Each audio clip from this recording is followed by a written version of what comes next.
Hallelujah. सभी को जय मसीह की। परमेश्वर आप सबको बहुत बहुत आशीषित करे, बहुत बहुत ब्लेस करे।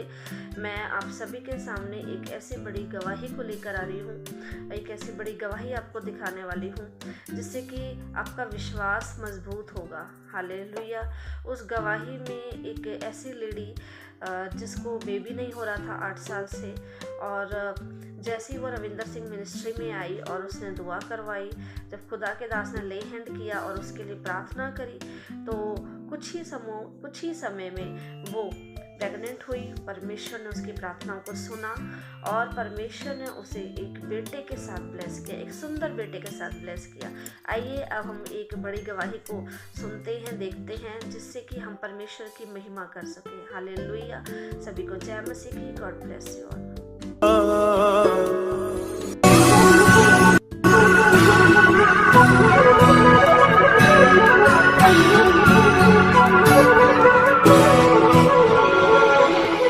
सभी को जय मसीह की। मेरा नाम रजनी है और मैं मोहन गार्डन, उत्तम नगर, नई दिल्ली की रहने वाली हूँ। आज मैं अपने जीवन की सबसे बड़ी गवाही देने जा रही हूँ कि किस तरह हमारे जिंदा प्रभु यीशु मसीह ने मुझे अचंभी रीति के साथ एक प्यारे से बच्चे के साथ आशीषित किया।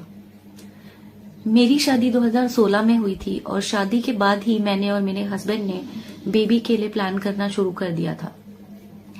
मुझे हमेशा से ही इरेगुलर पीरियड्स की प्रॉब्लम थी, इसीलिए हमने डॉक्टर को दिखाया और जब डॉक्टर ने मेरे टेस्ट्स करवाए तो मेरी रिपोर्ट्स को देखकर डॉक्टर ने कहा कि मुझे थायराइड की प्रॉब्लम है और मुझे पहले थायराइड के डॉक्टर को दिखाना पड़ेगा। तो मैं थायराइड के डॉक्टर के पास गई और उन्होंने मुझे दवाई दी और कहा कि वो दवाई मुझे डेली खानी होगी और एक भी दिन वो दवाई छूटनी नहीं चाहिए। जैसे ही कुछ महीनों बाद मेरे थायराइड की रिपोर्ट्स थोड़ी नॉर्मल आई, मैं वापस उसी लेडी डॉक्टर के पास गई और उन्होंने मेरे वापस से टेस्ट करवाए और मेरा इलाज शुरू किया। उन्होंने मुझे साफ साफ कह दिया था कि मेरे पीरियड्स कभी भी नॉर्मल नहीं होंगे। उन्होंने मेरा बहुत महंगा इलाज शुरू किया। मैंने काफी पैसे खर्च किए, लगभग 1 साल तक, जब मुझे इन दवाइयों से कोई फायदा नहीं हुआ। तो मैं एक दूसरे डॉक्टर के पास गई और उन डॉक्टर ने मेरे दोबारा टेस्ट करवाए सारे और मेरी पुरानी रिपोर्ट्स को देखकर कहा कि जब तक मेरे पीरियड्स नॉर्मल नहीं होंगे, मेरा थायराइड नॉर्मल नहीं होगा और जब तक मेरे बाकी हार्मोन्स ठीक नहीं होते, तब तक मैं प्रेगनेंसी कंसीव नहीं कर सकती। उन डॉक्टर के पास भी लगभग 1-1.5 साल मेरा इलाज चला और मैंने काफी पैसे लगाए, लेकिन मुझे वहां से भी कोई फायदा नहीं हुआ। मैंने प्रेगनेंसी कंसीव नहीं की। इसके बाद मुझे किसी ने आयुर्वेदिक इलाज के बारे में बताया और मैंने आयुर्वेदिक दवाइयां खाई जो बहुत महंगी थी। आयुर्वेदिक दवाइयां खाने के बाद भी मुझे कोई फर्क नहीं पड़ा। मैंने प्रेगनेंसी कंसीव नहीं की।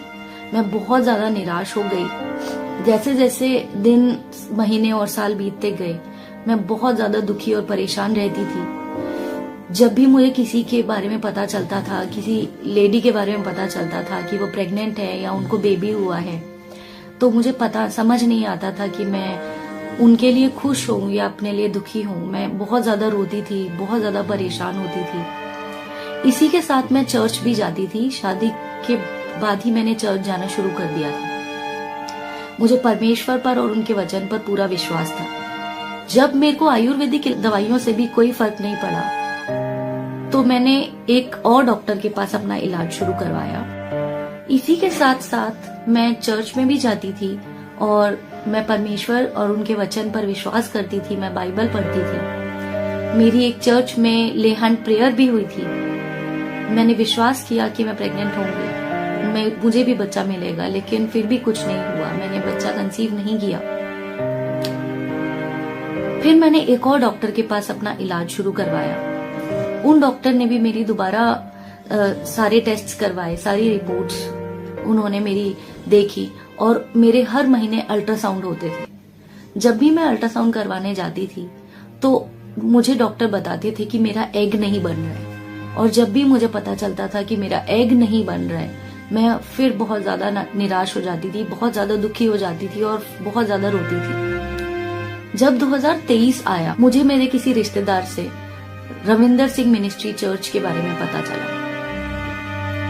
मैंने हमेशा सोचा कि मैं जाऊंगी, क्योंकि मैंने इस चर्च के बारे में बड़ी बड़ी गवाहियां सुनी थी। मैं हमेशा सोचती थी कि मैं चर्च में जाऊंगी, लेकिन किसी न किसी कारण की वजह से मैं चर्च में नहीं जा पाती थी। एक संडे जब मैं रविंदर सिंह मिनिस्ट्री चर्च जहाँ पर लगता था वहां गई तो मैंने देखा कि उस दिन चर्च वहां नहीं लगी हुई थी, क्योंकि वहां कुछ काम चल रहा था।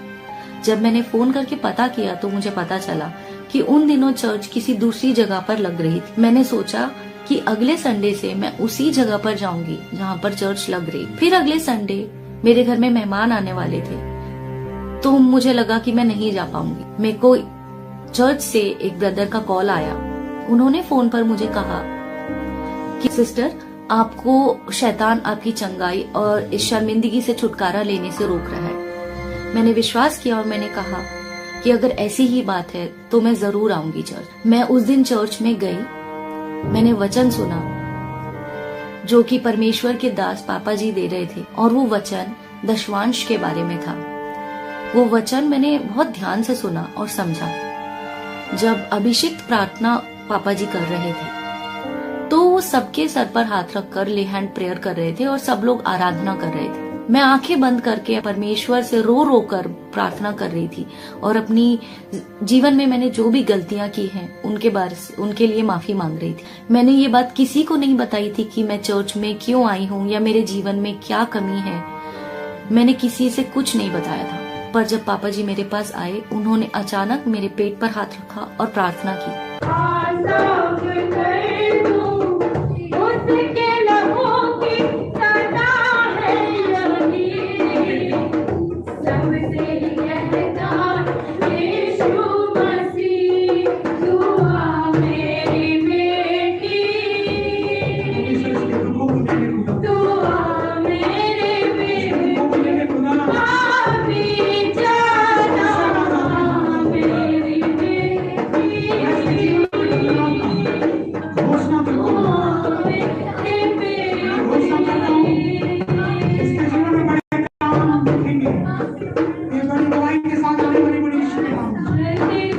पास्टर सिस्टर पहली बार चर्च में आई है। 2016 से ये प्रभु में है और ये चाहती थी कि पवित्र आत्मा छुए मुझे।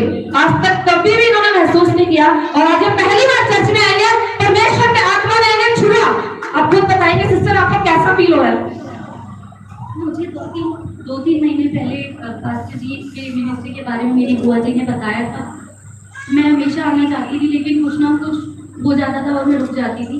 मैं पिछले संडे भी आई थी, लेकिन वहाँ जाकर पता चला कि वहाँ प्रेयर नहीं है, तो हम घर चले गए। आज सुबह भी मेरे को घर में मैं अकेली थी, पास्टर जी का किसी का कॉल आया मुझे और उन्होंने बोला कि शैतान रोक रहा है। मेरे को नहीं पता, शायद पास्टर जी थे या कोई थे। शैतान रोक रहा है, यही समय है, लड़कर आओ। और मैंने बोला पास्टर जी ने जिसका भी फोन है बोला है तो मैं जाऊँगी कि चाहे जो भी हो जाए, काम देखा जाएगा, हो जाएगा। और यहाँ आकर जब पास्टर जी प्रार्थना कर रहे थे, मैंने अपनी जिंदगी में बहुत बहुत पाप किए हैं। मैंने हमेशा परमेश्वर के सामने अपनी गलती मानी है और मैं आज भी मानती हूँ। और आज जब मैं प्रार्थना करती थी मुझे मैं हमेशा सोचती थी कि जैसा लोग यहाँ बिहेव करते हैं, पता नहीं सच है या झूठ है या उन्हें पैसे दिए जाते हैं, क्या होता होगा, मुझे नहीं यकीन हो पाता। पर मुझे लगता है कि वो जो मैंने फील किया, जो झंझनाहट, सच है। परमेश्वर ने सच मेरी शादी को 4 साल हो गए। मैंने इतने पाप किए कि मुझे नहीं पता कि मैं 4 डॉक्टर से इतना ट्रीटमेंट करा चुकी हूँ, मैं मेरे को बेबी नहीं हुआ। परमेश्वर आपको जल्द बेबी देगा। हालेलुया। और ये परमेश्वर के अद्भुत चिन्ह चमत्कार जो आप टीवी में भी देखते हैं, ये होते हैं, आके चेक करो। मैं ऑनलाइन आपको दरुला मिनिस्ट्री की वीडियो देखती थी, मुझे उनका उन्हीं से पता चला। मेरे को ये भी मेरी बुआ जी ने बताया था और वो मुझे दिख भी रहा है। और मेरे को ये बात मतलब मैंने आपको बताया भी नहीं कि मेरे को किस चीज़ के लिए प्रार्थना करवानी है। आपने खुद ही मुझे बोला कि अपने पेट पर हाथ रखो, तो ये मेरे लिए बहुत चमत्कार की बात है कि मैंने नहीं बताया था कि मेरे को किस चीज़ के लिए प्रेयर करवानी है।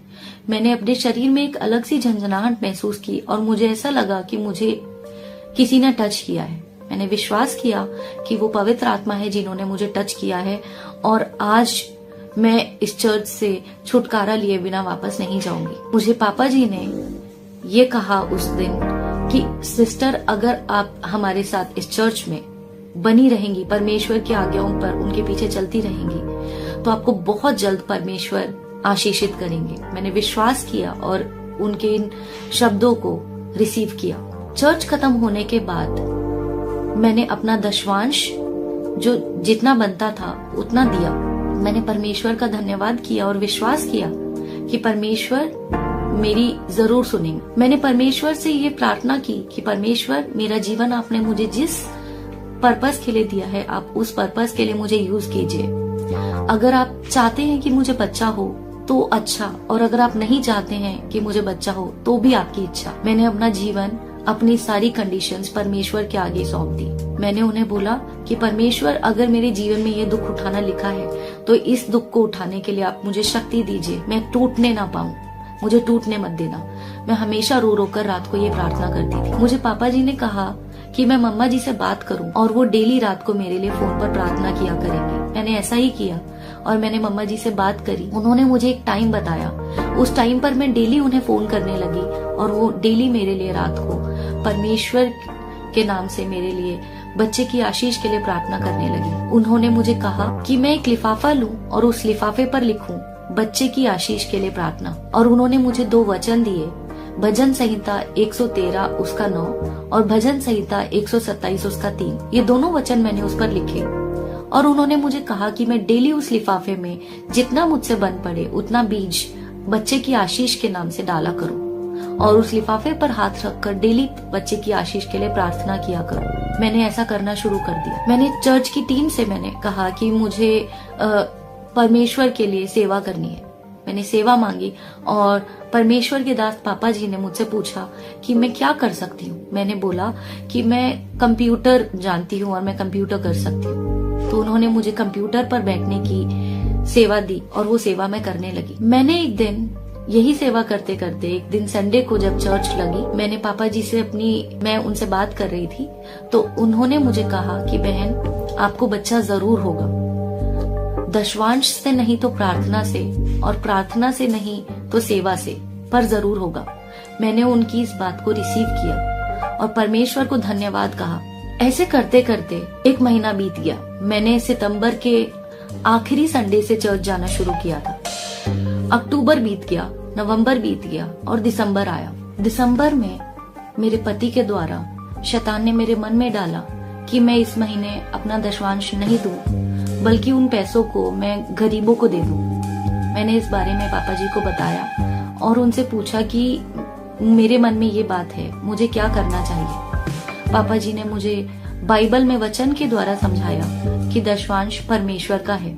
मैंने उनकी बात सुनी और समझी और मैंने अपना दशवांश उसी वक्त दे दिया। फिर कुछ दिन दिसंबर में बीतने के बाद मुझे अपने शरीर में कुछ बदलाव दिखने लगे। जैसे मुझे ज्यादा भूख लगती थी, मुझे चक्कर आने लगते थे, मैं ज्यादा देर खड़ी नहीं रह पाती थी, मुझे कमजोरी महसूस होती थी। कुछ लोगों ने बोला कि मुझे प्रेगनेंसी चेक करनी चाहिए, शायद मैं प्रेग्नेंट हूँ। पर मुझे प्रेगनेंसी टेस्ट करने से बहुत ज्यादा डर लग रहा था, क्योंकि पिछले 8 सालों में मैंने जब भी प्रेगनेंसी टेस्ट की हमेशा मुझे नेगेटिव रिजल्ट मिला और मैं जब भी मुझे नेगेटिव रिजल्ट मिलता था मैं बहुत ज्यादा निराश हो जाती थी। और मैंने अपने मन में कहा कि परमेश्वर, इस बार आप मुझे जब कोई साइन देंगे, सिग्नल देंगे, मैं तभी प्रेगनेंसी टेस्ट करूंगी, उससे पहले नहीं करूंगी। एक दिन पवित्र आत्मा ने मेरे मन में डाला और मैंने 19 दिसंबर 2023 को हिम्मत करके परमेश्वर से प्रार्थना करके प्रेगनेंसी टेस्ट किया। और जब मैंने टेस्ट किया तो मैंने पहली बार उस टेस्ट किट में 2 पिंक लाइन देखी थी। इससे पहले मैंने बहुत बार इतने सालों में प्रेगनेंसी किट से प्रेगनेंसी चेक की थी, लेकिन हमेशा मेरे को नेगेटिव टेस्ट मिलता था और मैं हमेशा बहुत ज्यादा टूट जाती थी, बहुत ज्यादा रोती थी। पर ऐसा पहली बार हुआ था कि परमेश्वर ने मुझे आशीष किया था, परमेश्वर ने मुझे वो 2 पिंक लाइन देखने का सौभाग्य दिया था। मैं बहुत ज्यादा रोने लगी, मुझे इतनी खुशी हो रही थी, मुझे समझ नहीं आ रहा था कि मैं क्या करूं। मैं बहुत ज्यादा रोने लगी और मैंने परमेश्वर को धन्यवाद कहा। मैंने उसी टाइम फोन करके पापा जी और मम्मा जी को ये बात बताई कि मैं प्रेग्नेंट हूँ, मुझे 2 पिंक लाइंस दिखी हैं। वो ये बात जानकर बहुत खुश हुए और मुझे उन्होंने कुछ इंस्ट्रक्शंस दी। उन्होंने मुझे कहा कि आज से डेली सुबह शाम मुझे परमेश्वर का अभिषेक अनॉइंटेड ऑयल अपने पेट पर लगाना है और अपने बच्चे की हेल्थ के लिए, अपनी अच्छी हेल्थ के लिए घोषणाएं करनी है। और भजन संहिता 91 पढ़कर सोना है और अपने बच्चे के लिए प्रार्थना करनी है। मैं डेली ये करने लगी। ऐसे दिन बीतते गए और 9 महीने बाद 25 जुलाई 2024 को परमेश्वर ने मुझे एक प्यारे से बच्चे के साथ आशीषित किया। मैं और मेरी फैमिली, मेरे हस्बैंड, जितने भी लोगों ने उस मेरे बच्चे को देखा वो बहुत खुश हुए। और जो खुशी मैं अपने पति के चेहरे पर, अपनी फैमिली के चेहरे पर देखना चाहती थी, वो मेरे जिंदा प्रभु यीशु मसीह ने मुझे 8 साल बाद दी। मैं सभी लोगों को ये कहना चाहती हूँ कि हमारे जिंदा प्रभु यीशु मसीह, वो हम सबकी प्रार्थनाएं सुनते हैं। हमें सिर्फ उनकी आज्ञाओं को, उनके वचनों पर चलने की, वो समय पर, सही टाइम आने पर अपना वादा पूरा करते हैं और हमें जो भी चीज चाहिए वो हमें जरूर देते हैं। आज जो कोई भी उस बच्चे को, मेरे बच्चे को देखता है या जिसको भी पता चलता है कि शादी के 8 साल तक मैं इतनी परेशान थी, इतनी दुखी थी बच्चे के लिए, और आज मुझे बच्चा हो गया है, सब लोग ये पूछते हैं कि क्या हुआ, आपने कहाँ से इलाज करवाया। तो मैं सबको यही कहती हूँ कि मैं चर्च जाती थी और मेरे परमेश्वर यीशु मसीह ने मुझे ये बच्चा दिया है। मेरा बच्चा इतना हेल्दी है, उसकी इतनी प्यारी सी स्माइल है कि उसको देखकर सब बहुत खुश होते हैं। मैं सभी को ये कहना चाहती हूँ कि परमेश्वर के वचन में अड़े रहो और खड़े रहो। परमेश्वर पर विश्वास करो, क्योंकि विश्वास और प्रार्थना से बड़ा और कुछ भी नहीं है। मेरा परिवार पूरा करने के लिए, मेरी जिंदगी को खुशियों से भरने के लिए, मुझे सब कुछ देने के लिए मैं अपने परमेश्वर यीशु मसीह का धन्यवाद करना चाहती हूँ। और मैं परमेश्वर के दास और दासी पापा जी और मम्मा जी का भी बहुत धन्यवाद करना चाहती हूँ। परमेश्वर भला है, वो पवित्र है और हमको भी उन्हीं की तरह पवित्र बनना चाहिए, उनके वचनों पर चलना चाहिए। अगर हम विश्वास करेंगे और उनके वचनों पर चलेंगे तो वो सही समय आने पर हमारी जरूर सुनेंगे और हमारे जीवन में जो भी कमी है वो जरूर पूरी करेंगे। सभी को जय मसीह की।